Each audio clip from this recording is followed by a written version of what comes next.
Olá, eu sou a doutora Estela e hoje estou aqui para contar uma história. Não sei se você já ouviu falar da história dos meninos lobos.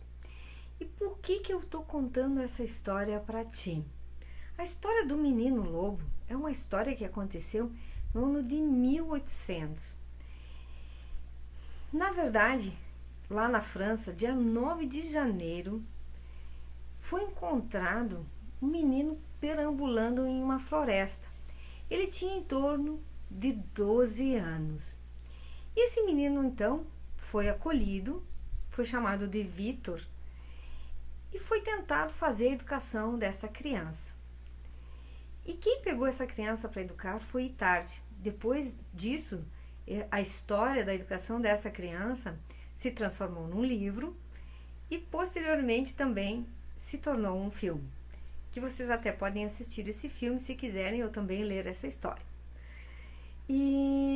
Mas o fato curioso da educação desse menino é que depois, embora tenha se tentado várias técnicas, vários métodos, de tudo que se imaginava fazer, não foi possível reverter a situação desta criança a uma situação humana. Por quê? Porque essa criança foi abandonada na floresta e foi criada por lobos.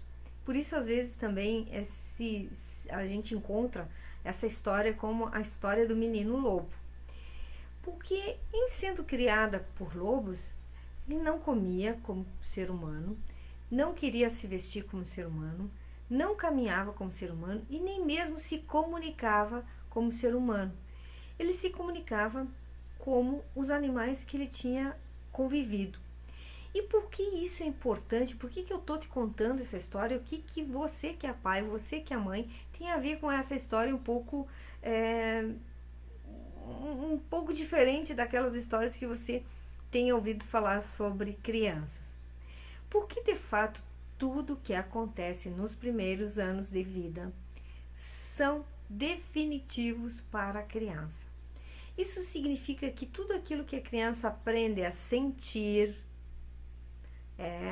isso sim, a criança aprende a sentir, a criança aprende a gostar de certas coisas e não gostar de outras coisas.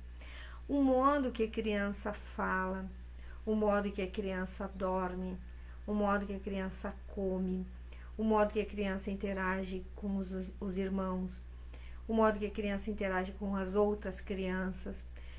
Tudo isso vai determinar o comportamento dela futuro e depois tem coisas que não tem mais retorno, não tem mais volta.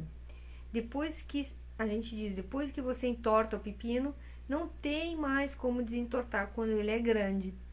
Então, por isso é muito importante nós que somos pais, nós que somos mães, nós que somos adultos, compreender melhor a criança e cuidar as coisas que nós ensinamos a eles, porque tudo aquilo que nós ensinamos a eles depois vai condicionar as aprendizagens futuras. Quando essa criança vai se tornar depois um adulto, tem coisas que não tem mais como reverter. Por quê? Porque ela foi educada daquele jeito, daquele modo, a gostar só de certas coisas, a pensar só certas coisas. Ela se condiciona. Toda a educação que eu dou para meu filho vai condicioná-lo depois ao futuro. E só que o problema é que muitas vezes quem é pai, quem é mãe, não conhece qual é a repercussão daquilo que está fazendo com o filho hoje e como isso vai condicionar lá no futuro dele, lá naquele amanhã. E muitas vezes, as doenças são programadas na infância, as falências das empresas são programadas nas infâncias, o sucesso pessoal, os distúrbios emocionais são programados lá na pequena infância.